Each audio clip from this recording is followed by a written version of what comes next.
Welcome to the Fear and Greed Daily Interview. I'm Sean Aylmer. Anyone running a business knows how important cash flow is. New regulations introduced at the start of this year are designed to improve cash flow in small businesses by increasing transparency on how large companies are operating. But these regulations, called the Payment Times Reporting Framework, come with their own complications for larger businesses, and the penalties for directors who get it wrong are significant. We've spoken previously to Jason Ireland, a partner at McGrath Nicol, about cash flow and working capital. And I'm pleased he's back this morning. Jason, welcome back. Thanks for having me, Sean. Can you put some sort of dollar value on the impact of late payments to small businesses? Yes, well, the federal government, in researching the impact that this may have, this legislation, estimated that the value of invoices paid longer than 30 days was $77 billion a year, so quite significant. Wow, $77 billion. I mean, is that 20% of invoices or is it 50%, do you know? They said at least 30% were paid more than 30 days, and the average was up around 63 days, so quite a lot of those invoices are longer than 30 days. And of course, for a small business particularly, which is potentially running month to month a little more so than a large business, late payments are really important. Oh, they're huge. In managing your working capital, being able to be paid quite quickly is key, because you obviously have in your own small business many other payments that you need to pay, and the most significant of those don't actually, you can't manage that process. It's their wages and their rent, so that if you are not collecting your sales quite quickly, then you're actually finding yourself in a negative cash flow position quite often. Many times through the month you'll have to make your payments, but you haven't been paid by your customers. You mentioned 30 days being the mark that the inquiry looked at. Is that a reasonable time to be paid, do you think?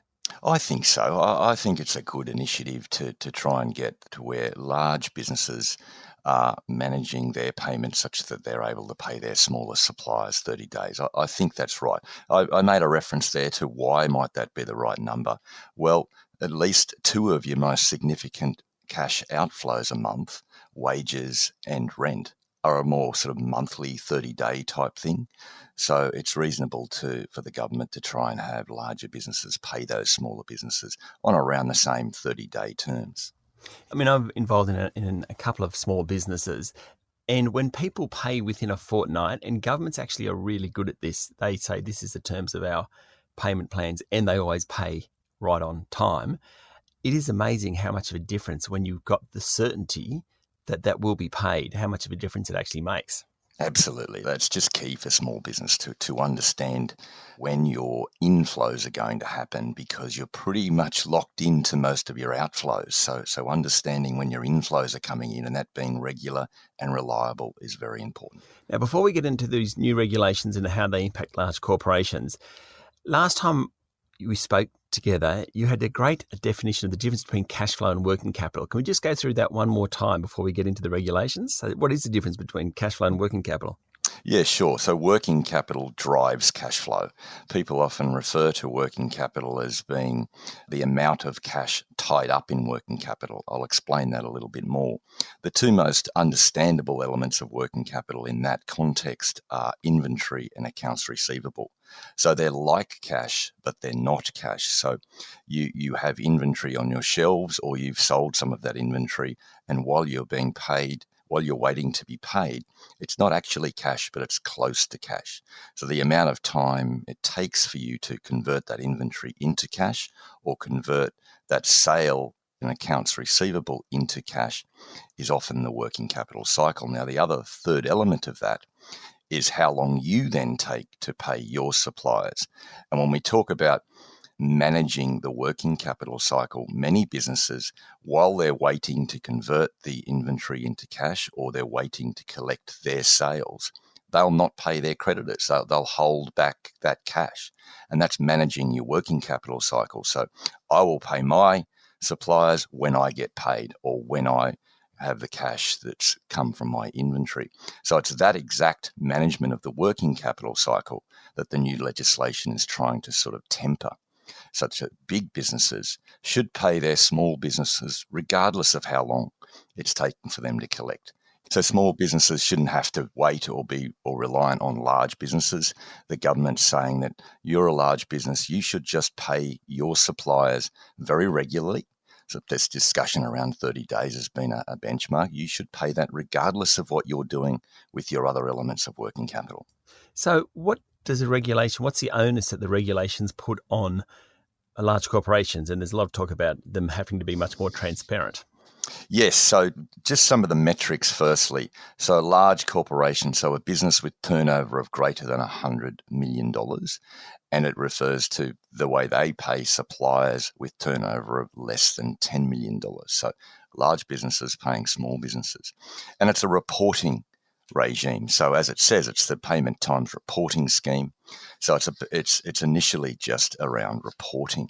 And so you have to report some quite significant amounts of data. And that's probably one of the key things that we think directors and business owners should get themselves ready for it. A couple of those things are you need to report what your longest and your shortest supply terms are. So the most short terms that you pay your suppliers on and the longest, you have to report that.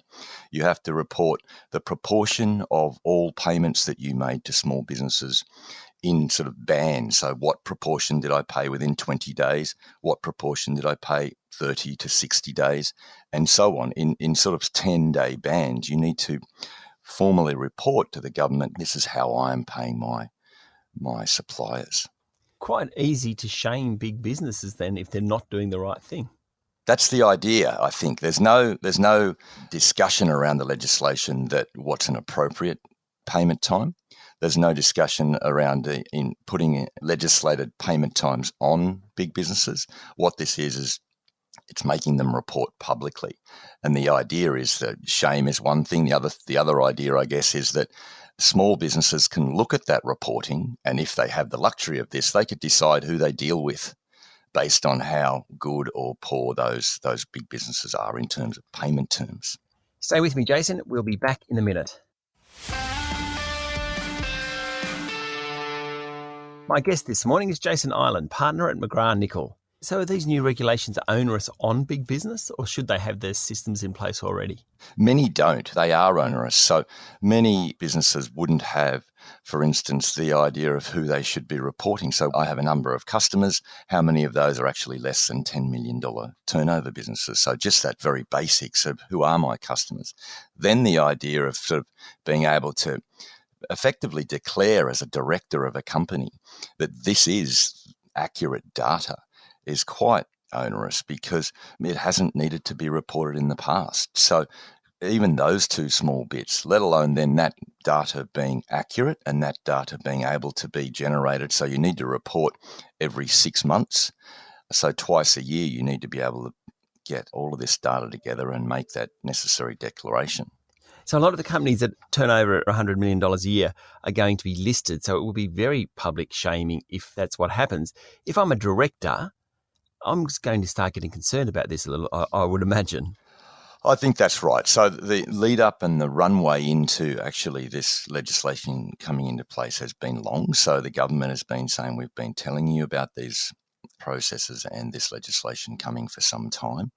And so directors do need to make sure that they are comfortable that the companies that they're administering have the systems in place to report accurately. So directors do need to make some decisions and also ask some questions internally of their businesses to make sure that they're across the legislation and able to report when they're needed.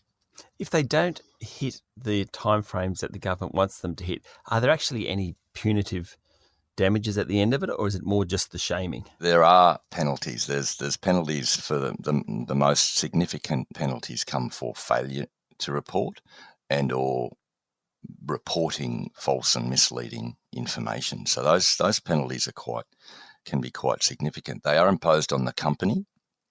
And just as an example, the penalty for failing to report is a sort of penalty that can be applied on a daily rate for every day you are late.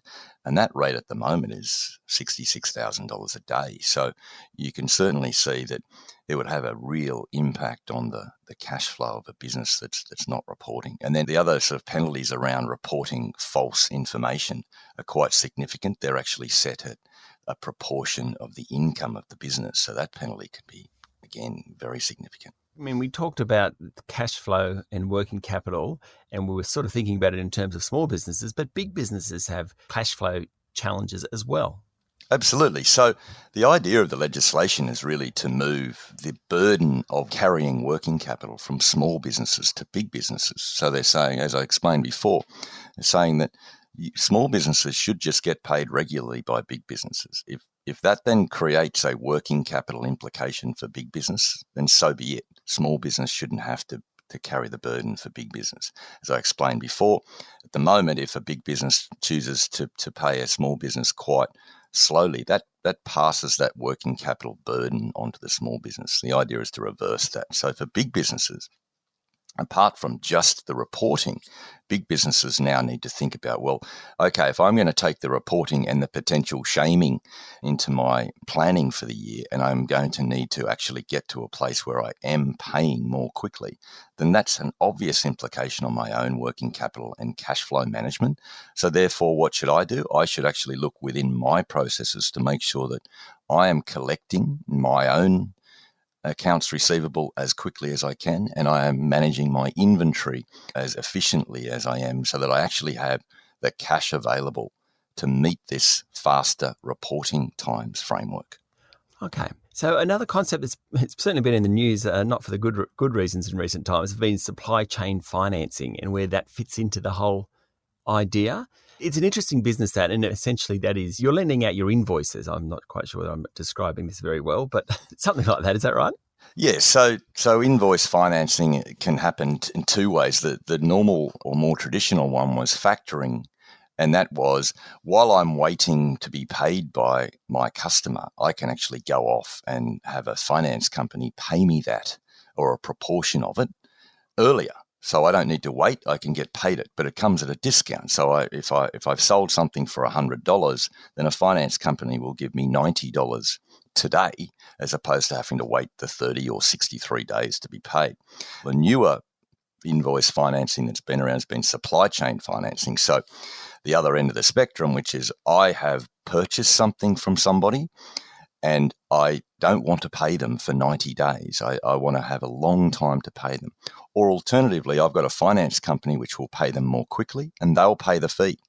They'll pay a small fee to that finance company, but they can get paid much more quickly. So larger businesses were using it in some instances to say, well, my terms now, I pay all my suppliers 90 days.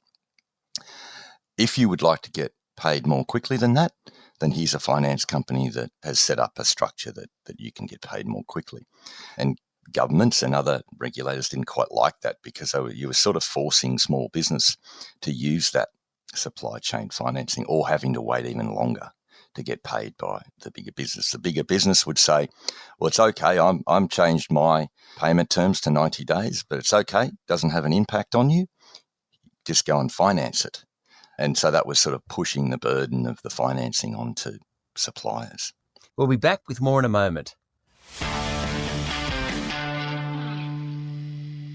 I'm talking to McGrath Nicol partner, Jason Ireland. Do you think with the new regulations, a form of supply chain financing, or maybe it's factoring, more like factoring, will become more popular among bigger companies?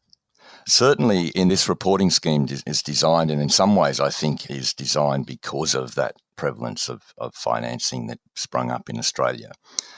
In this reporting, you don't get the benefit of what I've just said there, where you're actually using supply chain financing. In this reporting, you need to report your terms. So in my example I was using there before, that big business needs to say, I pay on 90 days. They can't say, oh, but I've arranged supply chain financing. It's 90 days. It's 90 days. So, and you need to report your use of supply chain financing, how much you use it, who you use it with. So you need to, again, you can see the flavour there. The government's sort of saying, well, we want to call this out. We don't want big businesses to pay really slowly, and the only alternative for small businesses to go off to a finance company. We don't want that. We actually want it to actually work a little bit better organically, that businesses are just paying small businesses more quickly. I mean, I'd imagine investors will take quite an interest in this too, because if you're investing in a listed company that's relying on a third party to help pay the bills, at least temporarily, they'll take an interest in that as well. Absolutely. And so you can see that ASX listed companies have started to report the use of finance. And that was actually part of investors and other important regulators sort of saying, well, we want to understand the prevalence of this, and we don't want to see companies reporting these excellent collection terms, for instance. My factoring example before, oh, look how well that company actually seems to convert its sales into cash. We want to know that, oh, they're paying a fee for that, that they're actually using a financing structure.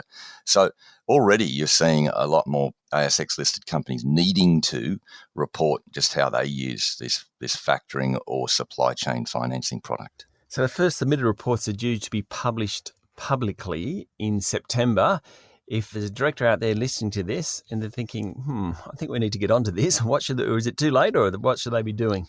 Not too late, but what they should be doing right now is saying just how far along the process are we to be able to report accurately and on time. So the directors should be asking their own finance function. So do we understand how much of a proportion of our suppliers are under $10 million turnover companies? And then do we have the information readily available and the system readily available for you to be able to give me this information and I can report accurately? So not too late, but it's something that should be looked at immediately, I think, because it's not a small implication on big businesses. And as we've talked about before, there are penalties for being late or being inaccurate. It's going to be a very interesting few months, I'd imagine, for some of those businesses. Jason, thanks for talking to Fear and Greed. Thank you, Sean. That was Jason Ireland, partner at McGrath Nicol, for the Fear and Greed Daily Interview. Join me every weekday morning for the full Fear and Greed podcast with all your business news. I'm Sean Aylmer. Enjoy your day.